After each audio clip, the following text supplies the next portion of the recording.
All right. Hi, everybody. This is Dan Schmidt. This is another bourbon show. Today, we are going to be drinking some Benchmark bourbon. Uh, we'll talk about that more in just a minute. But I'm Dan Schmidt, and as always, we've got the whole crew back together. So, Steven and Ryan, why don't you guys say hi? Hey, how's it going? Happy Still, Monday. still under quarantine over here. One thing I wanted to say about this whiskey, though, before we actually start talking about it in any, defined, distinguished way, I guess, is that I actually do like the label of it. I'll say that first thing off. I know it's that super simple label, and one of you guys even said like I was probably confusing it for Jack Daniels. Yeah. But I do like it, and I don't mind that it looks a little bit like Jack Daniels, quite a bit like Jack Daniels. But I think what this is Yeah, kind of stupid. kind of got both of them here as a Yeah, comparison. yeah. Yeah. Obviously, it's We, it's very similar, but and it's stupid. But I really like the 8 on it, and the old number 8 brand. And I like the color that they chose for the 8 and how it's like that amber color of the whiskey. Yeah. It looks nice on the shelf for like a really understated black and white label. So So the backstory on this, since listeners don't get the backstory all the time, is that whenever we were trying to figure out what we were going to drink tonight, we talked about Benchmark, and Stephen mentioned that he had in the past had a hard time finding it. He mentioned, I just never see it, and I said, you probably saw it. You just probably looked at it and assumed that it was Jack Daniels because the labels are so very similar. The bottle shape is very similar. So that's the backstory that Steven's talking about. And it does have a neat label. It's can you put those two bottles back up, Ryan? Yeah. So they're side by yeah. side. I want to compare the color. It looks like Jack Daniels is a little bit darker. Not quite as The clear. bottle's also, and Benchmark's a little shorter and stubbier. Here, I'll move this a little bit. But you can't really tell it. Jack's a little bit, just a little bit skinnier than the Benchmark. Mhm. Benchmark's a little, kind of chubbier, and the Jack's a little taller. But the old number 7, the old number 8, it's definitely geared towards that Tennessee whiskey type drinker, trying to bring them in over to Benchmark bourbon. And I guess what better way than using this as inspiration? Yeah, I mean Jack Daniels is world renowned Tennessee whiskey, and I think we mentioned it on a previous show. I honest to God, I thought that this was more common knowledge, but it seems like it's not. Jack Daniels is actually bourbon, right? So like they just don't market themselves as bourbon, but bourbon is a legal term. And Jack Daniels meets every single one of those legal definitions to make it a bourbon. They just choose not to, for whatever reason. But yeah, so and no real reason to bring that up. Just I seriously, I really did think that it was more common knowledge than that. But I've learned over the last probably 2 or 3 months that most people just didn't know that Jack Daniels is bourbon. Okay, so should I give some information about Benchmark? yeah, Actually, let's start off with the prices we paid and where we got it. I paid $12.49 for this bottle right here. I got it at one of my very favorite liquor stores on the planet. I live in a little town called Maryville, Illinois. And I'm really lucky because I've got a couple phenomenal liquor stores in the area. This particular bottle I got from one of my favorite places. It's called Dean's Liquor Store in Collinsville, Illinois. I don't have the address top of hand, but it's a place that is just a very, very, very cool place to stop in. The folks there are super duper friendly. You can go in there and honestly, you can spend 20 minutes chatting with the people who work there, just BSing, because they really do enjoy working there. They like talking. They're good folks, and they've got some really hard to find stuff there. So yeah, I got this at Dean's in Collinsville for $12.49. What about you guys? Where'd you pick it up? I got it at a small liquor store that I had not been to before, actually, and lived pretty close to in St. Charles, called Bombay Wine and Spirits. And they were the actually. It was a little tough for me to find this, and I know that it's super common, but for whatever reason, all the places I was going to at first did not have it, and I even asked one place if they had it, and I think they thought that was kind of ridiculous. I mean, they looked for me and everything, but they were just like, no, I mean, we don't have it. Like, they didn't even offer like order it for me or anything. It's just, we don't have it. But I've ended up finding it at the Bombay Wine and Spirits.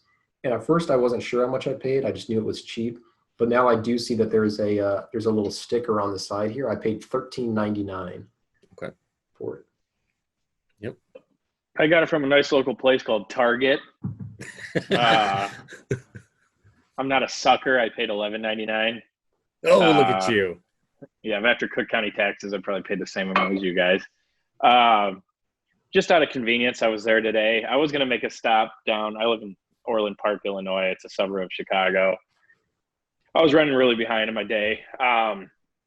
I saw it there on the bottom shelf. I could have got it at a local place in Orland, actually, for $10.99, but I was kind of lazy. And I'm like, $2. It's not that big a deal after taxes. So I got it there, and my store flies through it. They sell a shitload of Benchmark.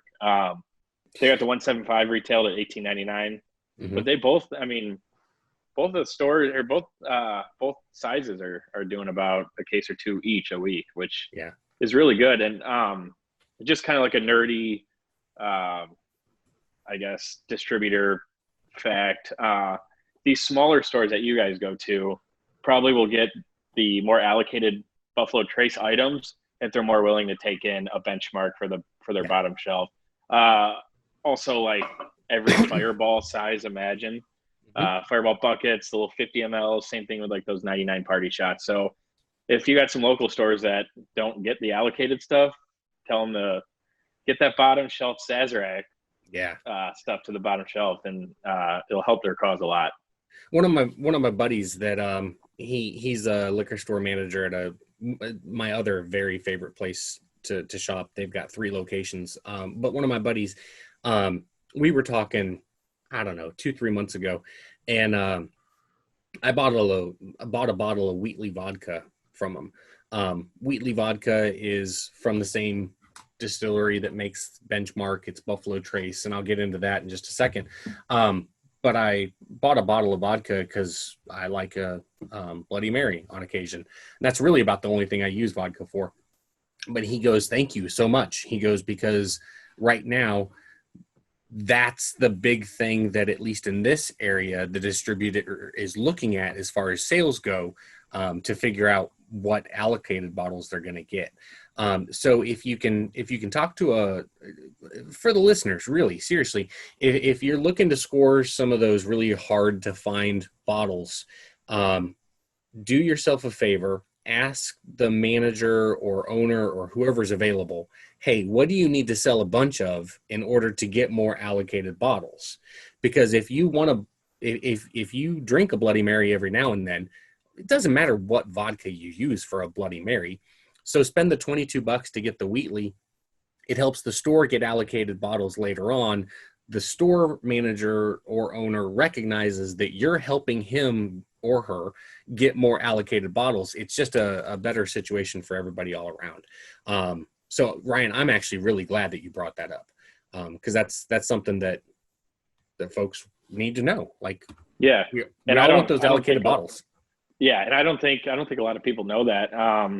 And you'll see a lot of these store owners too who are kind of afraid to buy, who might not take it, and then you won't see them getting the allocated stuff. But if you get these stores to take in, a Wheatley vodka or a Fireball, buy a bottle on occasion, help them out, make them a few extra bucks, tell your friends to go in, because they get those allocated things. They're going to look at the people who are making them money first, as opposed to the people calling the store every other day to see if they have Blanton's. Yeah, I think it's also worth mentioning that this isn't charity either, though, because I've heard that this is good bourbon too. Benchmark? Yeah, this is what I Oh, was told by Ryan to be like. Ryan was always telling me, if you like Buffalo Trace, try this. This should be your bottom shelf bourbon of choice. So Stephen, you just gave me a perfect lead in. Thank you so much. that's what I do. You're That was welcome. perfect.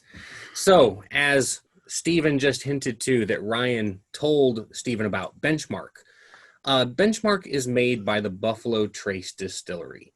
If you're new to bourbon, there's a good chance that Buffalo Trace is the only distillery you've ever heard of. They are world renowned. They are like they produce the hardest to get, most expensive bourbons on the planet. Um, and I'm going to get into some really nerdy, geeky stuff that I find so cool. There's a Benchmark. lot of fun Oh, there's a lot of fun history with history this there. brand. Yeah, Yeah. you froze up there for a second, Oh, sorry. Ryan. A lot No, of fun that's okay. history. That's okay. But I know exactly where you're going with, right? So Buffalo Trace, easily the most recognizable bourbon distillery on the planet. No questions, no doubt whatsoever. Buffalo Trace makes 20 or 25 different types of bourbon. The cool thing to me is they have a total of 4 mash bills. 4 total mash bills. The mash bill for all of those mash bills are trade secrets, right? They don't tell you exactly what it is, but people far smarter than I have figured out that Buffalo Trace Mash Bill 1 is a low rye mash bill. Estimates are that it's below 10% rye. If you assume that they use about the same barley as other bourbons, then it's about 5 to 7% barley, the rest of it corn. So you're looking at 85-ish percent of corn in Buffalo Trace Mash Bill 1. This that gets bottled in here is from Mash Bill 1.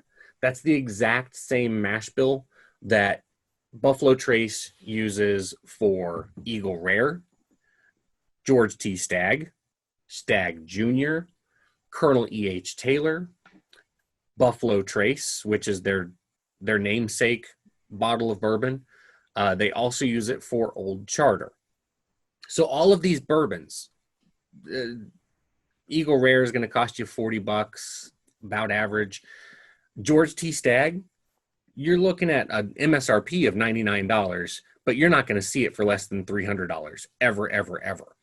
All comes from the same exact original stuff that went into a barrel as Benchmark. The only difference is literally the single difference between this and $300 George T. Stagg is where the barrel went in the warehouses at Buffalo Trace Distillery. Everything else is the exact same. And the length of time that it's in that barrel. But early on, some master distiller, who right now is Mr. Wheatley, he tastes them and he says, okay, this is not going to become $300 George T. Stagg 17 years from now. So we're going to go ahead and bottle this now because it's already finished. It's done. And that's what ends up going into these bottles. But I just think it's so cool that the same exact ingredients go into this that go into a $300 bottle of George T. Stagg. And I think that is just one of the coolest, nerdiest things out there. Benchmark bourbon is, it's a bourbon. It's a straight bourbon. So we know it's been barreled for at least 2 years. Most people assume that it's closer to 3 years for Benchmark. It is 80% alcohol by volume. No, excuse me, 80% proof, 40% alcohol by volume. If you've watched one of our other episodes, you know that typically we'll have a drink neat, we'll have one with water, and we'll have one with ice. Because this is so low in alcohol, I'm not going to be mixing it with water or ice. I'm just going to be drinking it neat. Stephen, you're going to drink all 3? Yeah, I've got 3 glasses. I'll try one of each as a test, but I'll start with neat as well. Okay. Ryan, you just doing the... We'll see how I feel. I got it neat. I got it with water. I got a cup of ice in the fridge next to me. So Okay. I'll probably do all three. Okay. Yeah. Did you guys want to add anything about the geeky side of Benchmark at all? Well, I know back in the day, it was made at the Four Roses Distillery, Mm-hmm. long time ago. It's switched hands a few times over its history. So I know now, it's usually aged 2 to 3 years from what they say, and it's got good, easy to drink bourbon. Like you said, the ABV a lot lower than the one we did last week, which was Fighting Cock. It's right Yeah. behind me, right there. Yeah, I see it up there. Saw it up Yeah, you there. see it up there. Yeah, it's smooth, easy to drink. So I don't know if you guys want to try your first sip, we can go right ahead. You want to dig in? Let's do it. Steven, this will be your first go round with Benchmark, right? Yep, it will. Cheers. All right. Cheers. Salud.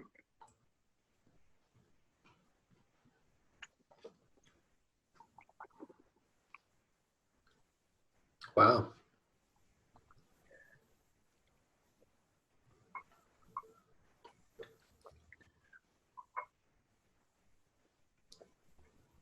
So what do you think of that, Steven?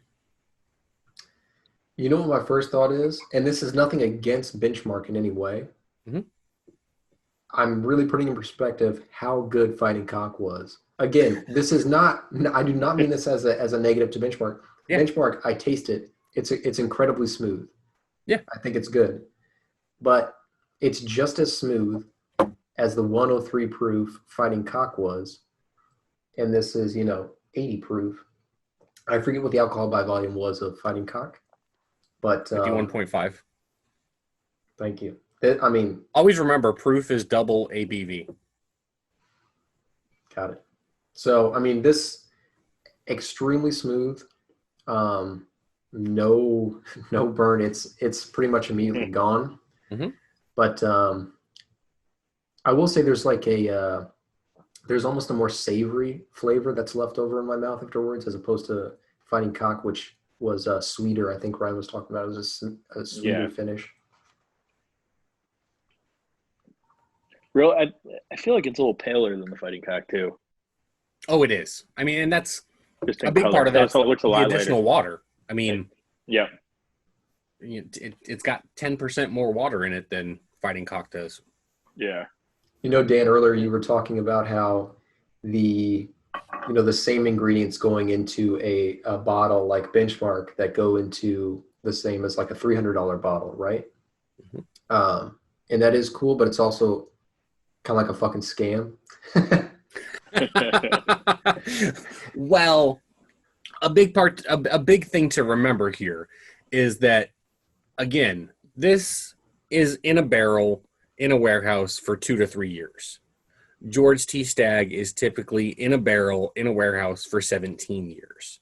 Yeah. So understood. That's where a big part of that price jump comes from, plus the desirability, right? Yeah. I would say, I think I would say that the 2018 really, okay, no 2 years of George T. Stagg are the same. They're called the Buffalo Trace Antique Collection, or just BTACs for short. The BTACs have a different taste every single year that they release them, always in November. The 2018 George T. Stagg, I was talking to somebody just the other day. I could probably argue that that's the single best bourbon that's ever been put into a bottle. It is so good, like so damn good. Other people would argue that, Pappy's, but some other Buffalo Trace is better than the 2018 George T. Stagg. But when you're talking about those BTACs, you tasted one of those and then compare it to this, and you're just like, holy shit, that seriously came from the same exact yeast, same, like, they could have been, like, swear to God, one barrel gets topped off. They put the bunghole in, or whatever. No, the bunghole's the hole. What goes in the bunghole? Dan forgot. Ryan will tell you what goes in the bunghole. He was smiling the whole time. Yeah. But anyway, they could fill one barrel and the very next barrel, they're starting to fill it. That first barrel they did could end up as benchmark. The second barrel they did could end up as George T. Stagg. And it's still just literally from the same batch. It's just that barrel goes to this area, this barrel goes to that area, and this one aged better over that year. Also, this rebirth of bourbon, you got to remember too, all the out of stocks that the Buffalo Trace Distillery has is crazy. So you're kind of seeing them pumping this benchmark out it takes a lot less time to make benchmark than pretty much, any of those bourbons we were talking about earlier. So just to keep up with demand and to keep the Buffalo Trace out there, you'll see them continuing to pump out benchmark and Buffalo Trace too, but it's just a lot quicker to make benchmark. Yep. I'm trying it with go ahead. I'm trying it with some water now, and I think it accentuates that sort of savory taste I was talking about before. Mm-hmm. But other than that, as we kind of figured, I think I don't see much point in adding water to it. Maybe would pair well with something. Maybe in a cocktail. I don't even know what cocktail that would go well in. Well, I mean, I'm sure you could use it in anything, right? As cheap as it is, but I don't think that it would be like especially good in anything, I should say. Yeah, I agree. I would even go so far as to say, like, to me, yeah, I would put it into a cocktail because why not? But I actually feel like because the proof is so low that, like, if I was making a Manhattan with it, I wouldn't want to use as much syrup as I would if I was making a old fashioned with the Fighting Cock that we had last time. Same way with a whiskey sour. If I was going to have that, I wouldn't want to use as much syrup because the proof is so low. Less vermouth in a Manhattan, Yeah, exactly. Yeah. But to me, this is the best purpose for benchmark is to sip it. Just sip it neat, enjoy it, bullshit with your friends, enjoy yourself, and know that you are sipping on a $12 bourbon. But if somebody doesn't know that it's $12 bourbon, they might think it's a more expensive bourbon, right? Yeah, I was going to say, you don't have to tell them. No.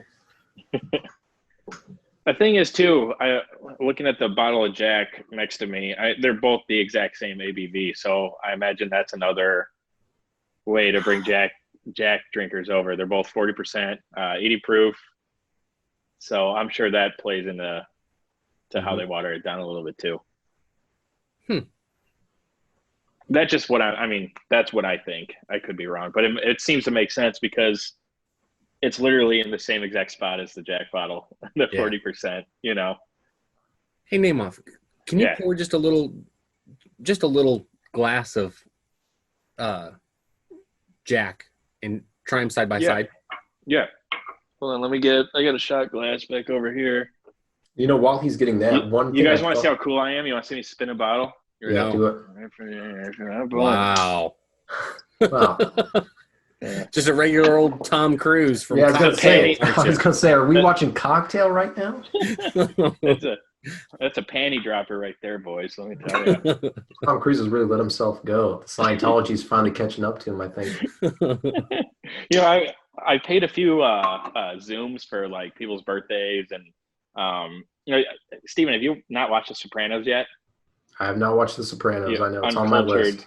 Uncultured swine. Dan, you have probably. I've hung out. I've seen a couple episodes. I haven't watched the whole thing religiously. Well, my uncle was super hungover. We were drinking like Screwball old fashions all night. It's Templeton Rye Screwball.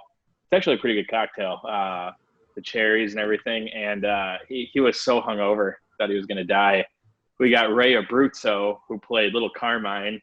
Stephen, we love Mad Men. It was the doorman in Don and Megan's apartment who got the heart attack. Got him to do that, which is pretty funny. But we were talking about Tom Cruise. There's a Tom Cruise impersonator on there, who it's fucking hysterical. So if you're ever bored, Sorry about the long-winded story. If you're ever bored, We can check just out the edit Tom that out, Cruise. right, Steven? Yeah. No, this is. I mean, the This guy's is- got glasses on. I know, it's like the whole doing point of the show, right? I know. This whole Yeah. thing is some long-winded bullshit. Isn't life, man. All right. You know, every time I drink Jack, I get just banana. That's all I taste. Yeah. And smell. I don't know. I had a friend tell me that like 5-10 years ago. That's So, interesting. You know what I I'm think? try- Anything that's like artificially flavored, like banana, like like banana Laffy Taffy is like a great example. If you have some of that and you just like put it in your mouth, next time you're having some, I swear it tastes exactly just like bubble gum flavor.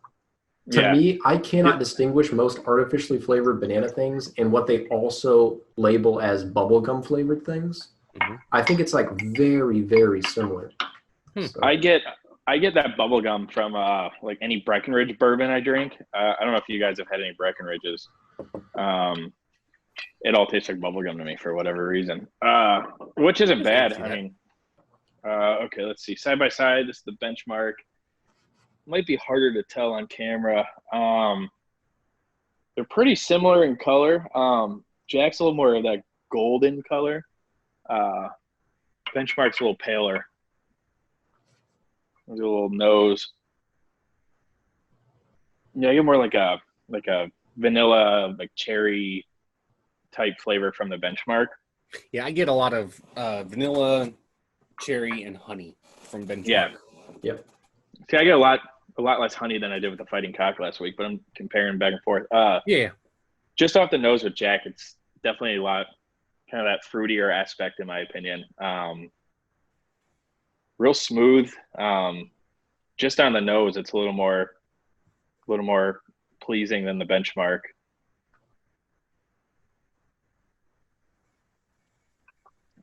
Yeah, Jack's definitely sweeter. Oh, is it? Sweeter in nature. Yeah, I just get that next time you drink Jack, think of bananas, and you'll be like, oh my god. So, all you taste. If you were doing a blind taste test back to back, which one do you think you would prefer the flavor of? Jack or Benchmark? Side by side, I really like the Jack compared to it. Now, in a cocktail, I'd much rather prefer the Benchmark, just because it's less fruity in my opinion. But off the nose, I've been drinking Jack a lot longer though, so it could just be that coming up from when I was a teenager, But taste test, I'd probably go with the Jack. Okay. Yeah. I was Cool. thinking I was just earlier. curious. I was thinking earlier. One thing that I can think the Benchmark would go well in, just because I'm getting that savory sort of aftertaste, is soup. In terms of cocktails, I was thinking like an Irish breakfast. What's in an Irish breakfast? Well, typically the whole point is to use Jameson, but the other Tullamore Dew Irish whiskey. Or Tullamore Dew. Is that part of your portfolio, Ryan? Yes. Okay. Yes. We're not going to push Jameson here, all right? Respectable podcast, all right? I think it's typically I think it's typically Jameson, butterscotch schnapps, orange juice, and then a piece of bacon. And it's supposed to taste like all that stuff together. It's supposed to taste like maple syrup, pancakes, and bacon, aka an Irish breakfast. Well, it sounds fucking horrible. It's you basically have it in a shot form, and the shot typically comes garnished with bacon, and it's pretty good. There was one I think it was Martin Luther King Day in like early college, and me and some roommates drank them like all day for whatever reason. But I would just think, because that you have that savory aftertaste, if you're a fan of that shot, I think you might enjoy Benchmark in that shot. Again, it might ruin the point for you if you like it because it's an Irish shot or whatever. But I think that savory taste would serve that very well, because that's a very sweet shot. So it's just a thought I had. Yeah. Well, if you could figure out a way to get your shot to have the flavor of grits, you could then call it a Kentucky breakfast and it would be perfect, right? Yeah, or just at the end of the shot, just backhand the nearest woman, and then you've got Yeah. And then fuck your sister. just vote against your best interest directly after having the shot. Oh God. Kentucky, we love you. We love you. If it wasn't for you, Yeah. we wouldn't be sipping on bourbon. I think all those characteristics are any Packer fan, you can kind of also trade those characteristics towards them. They're hillbillies. They're terrible, just terrible people, and fans. I mean, This we're all reminds- from areas where that's prevalent, so I feel okay joking about it. Yeah. This reminds me of a Daniel Tosh joke where he tells the joke and then he mentions that and then he tags it and he tags it and he tags it, and he even mentions that his entire point of comedy is to start with the entire audience laughing and then just keep tagging it until there's only one dude laughing and he's like, oh, I'm really fucked up. Like that's what we're going to do with our audience, is just we're going to exclude as many people as possible to where it's just the three of us who enjoy it. Yeah. I think he's telling that joke when he's talking about one of the, in the same special, at least it might be around the same time. I think basically he gets down to one guy laughing whenever he tells a joke about how he's like, if I was rich, I would enter every room and I would just release 10 doves and people would be like, oh my God, is that John Woo's kid?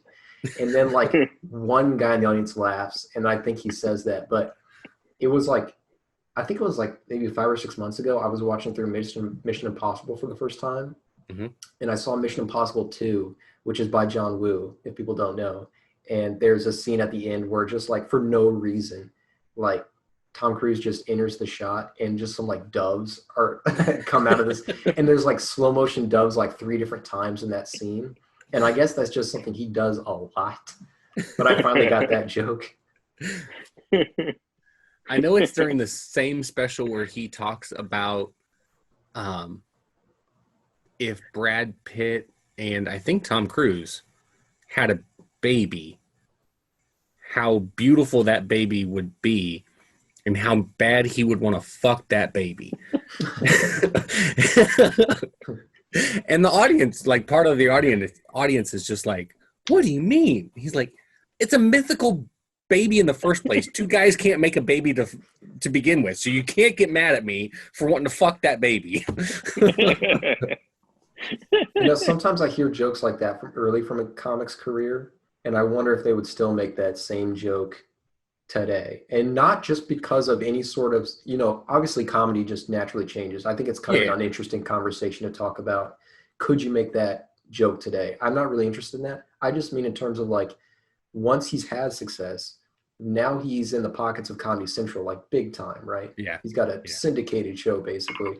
And it's like, is there any incentive for that shock value? I find very few comics actually have that generational sort of like shock value that they maintain their entire career. Mm-hmm. That's pretty rare, but there's a ton of comics who have their shock value early on in their career to sort of try to get eyes on them and make a career.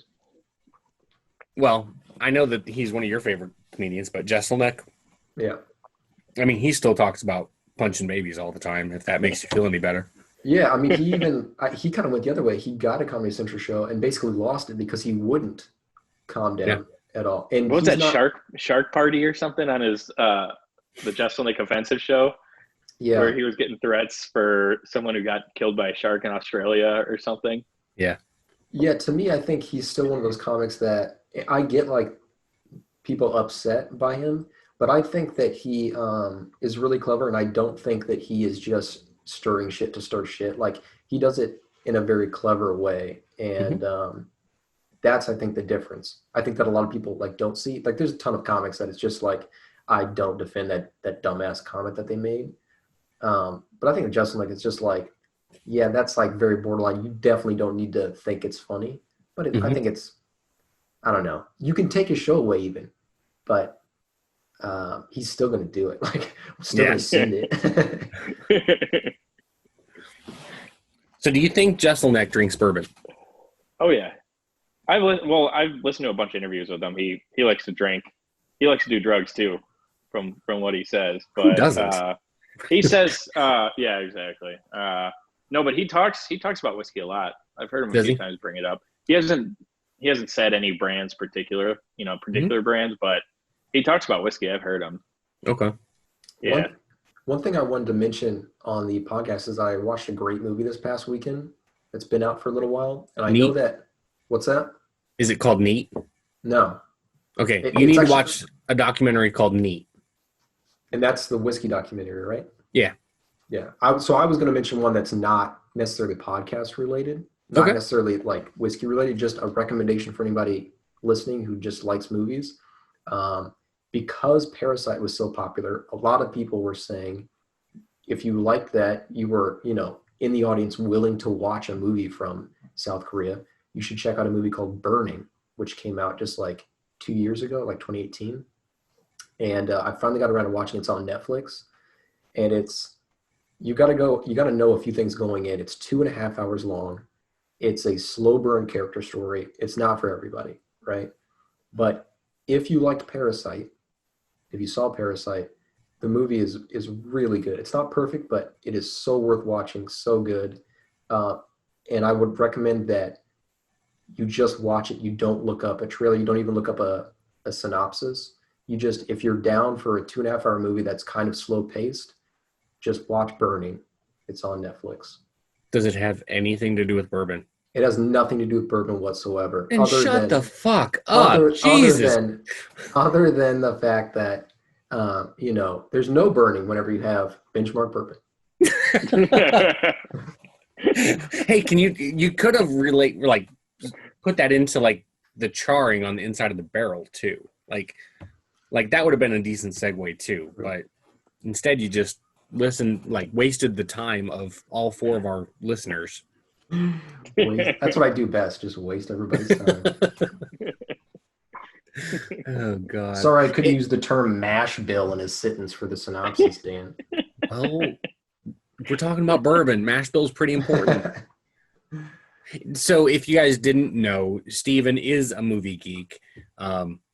As the poster behind him, 2001 Space Odyssey would identify. And In a case is of movies. that dogs playing poker next to it? What is that? That's Pulp Fiction. I don't want to mess up my Okay.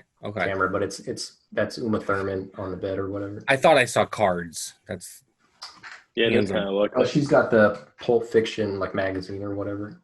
okay. Displayed out on the bed. That's just the movie poster for Pulp Fiction. Okay. So yeah, Steven's a movie geek. He also does our production on the show, which it makes sense, right? Surprised he hasn't brought it up yet.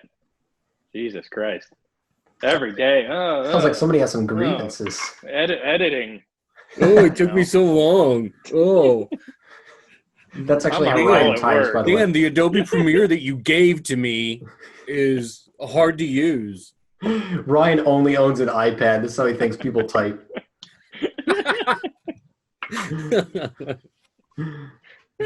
Oh God. I don't have a computer. I have a work iPad and an iPhone. That's all you need. I don't Need know the why, but PS4. something about how the way you said that, it just sounded like the opening statement at I don't know, some sort of hearing to find out if you were going to keep the kids or not. You're just like, I don't have a computer. I don't read. But what I do have is love for my children. No, I wouldn't. I don't think Ryan will ever have love for his children. That's I almost had Hey, benchmark come out listeners. my nose. Namoff is actually getting married 11 days from now. Yeah. So good luck with that, Here we go. Ryan. Less than 2 weeks. Going down to Texas. Not a lot of coronavirus down there. Nothing to worry about. No, hardly at all. In the heart of it, Apparently Texans just don't wear masks and do cartwheels all day. Well, how could they get a mask over their cowboy hats? That's That's a good point. We're getting where in cutting them Texas up with you their go? boots. Dallas, flying into Dallas, and my fiance is in grad school down there, so She moved there about 2 years ago. She's doing a 3-year grad program in 2 years. Kind of like Steven, she never stops telling me about that. And then we're doing right outside of Dallas in a suburb called Carrollton, I think. It's like right next to Addison, which I believe is next to – no, it's not. I know the Cowboys have a practice facility in Irving. It's pretty much all in that same little area. So August 14th, that's where it is. Well, if you decide to make a trip 2 hours east, you can see where I grew up. So where'd you grow up? Longview, Texas. Where's that at? Just take I-20 east out of Dallas for 2 hours.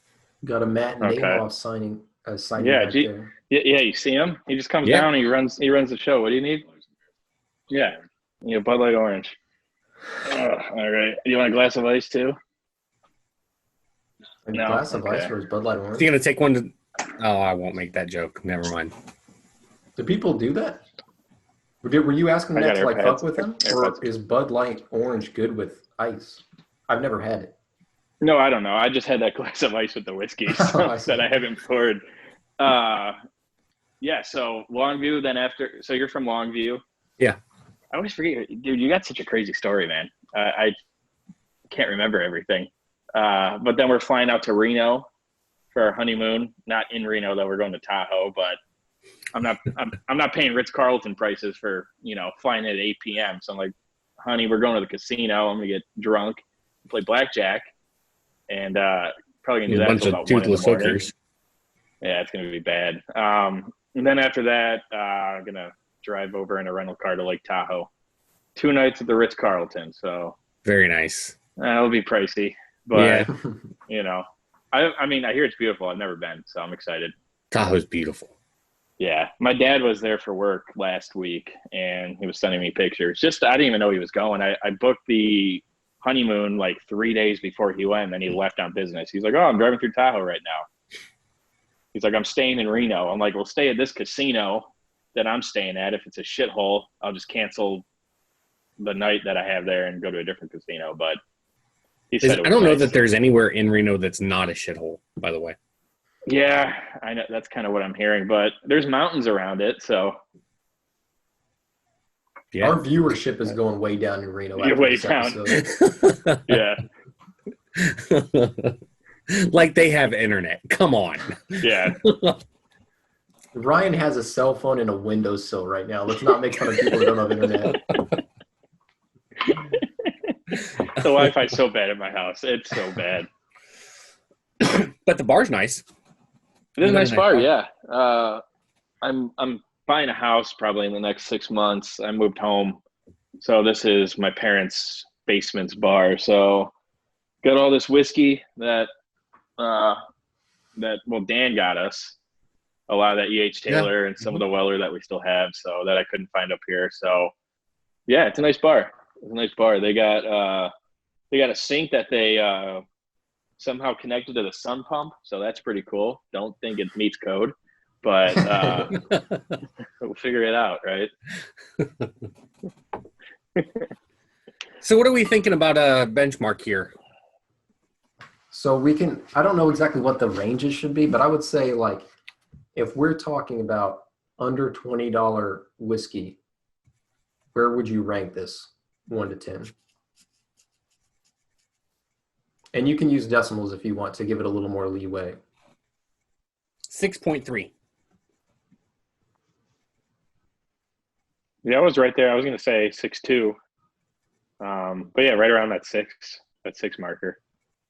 Yeah, I think I'd go a little bit higher. I would do just under 7. I would do 6.8, I think, 6.8. Okay. So in the end, here's the thing. For $12.50, I don't know, honest to God, I don't know that you can beat Benchmark for $12.50. Ryan, do you remember what you paid for Jack? That bottle of Jack? Yeah, it was $19.99 after taxes. It was probably $23, $24. Okay. Something like that. Yeah. So I mean, and that just proves my point. Like you said you would prefer the Jack, but not significantly, right? No, I mean $10 I'm gonna go with the Benchmark every time. Yeah, And yeah, quality, it's not. I don't see that much difference in it. You know. yeah. So for $12.50, I don't know that you can beat Benchmark. Um, it's a good all around sipping bourbon. Um, just to reiterate, I don't know that I would use it in an old fashioned or a Manhattan or a whiskey sour. I mean, I would keep that on the shelf and sip on it when buddies come over and you just don't want to break out, your 40. You don't want to show off, right? Like if these two come over, yeah, they can grab one of my high dollar bottles. But if we're just talking like sitting around just to BS and get stupid drunk, there's no reason to drink E.H. Taylor No. if I'm just going to throw it all up later anyway. So why not just drink the $12.50 benchmark, because it's not rot gut. It's a solid sipping bourbon. It is a really good sipping bourbon. So don't take my 6.2 as a reason not to buy it. It's just that for less than $20, I can get bourbon that's still even better than benchmark. That's really where my brain goes to. Yeah, a wild turkey or I mean, even fighting cock, you probably get under 20 at some You places. could probably you're exactly right. You could probably get it Yeah. for less than 20. Yeah, I would say for Fighting Cock, for instance, we didn't give that one a number rating. I would go back and I would probably give that one probably like a 7.6. I would probably give it almost a full point up on this. Yeah, I would say so too. I would agree with that. And you're looking, but you're also looking at 75% increase in the price, right? Like $12.50 versus a full $20. Yeah. So in either case, you can't go wrong for $12.50. It's a great bourbon for $12.50. No, I mean, and you could even find that cheaper in some places, $10.99. Oh If yeah, they're running a deal. I mean, yeah, you can't beat the price. I mean, honestly.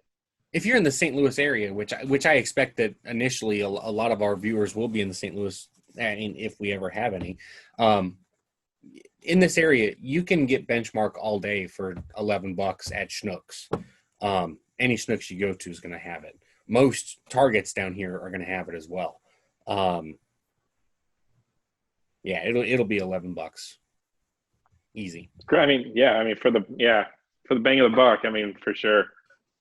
And you were spot on, Ryan, saying that because I like Buffalo Trace, obviously it stands to reason that I would also like this. But just to reiterate for anybody else who hasn't tried it like I didn't, it's for the price. And if you like Buffalo Trace, it's a no-brainer. This should be everybody's home rail if you like Buffalo Trace,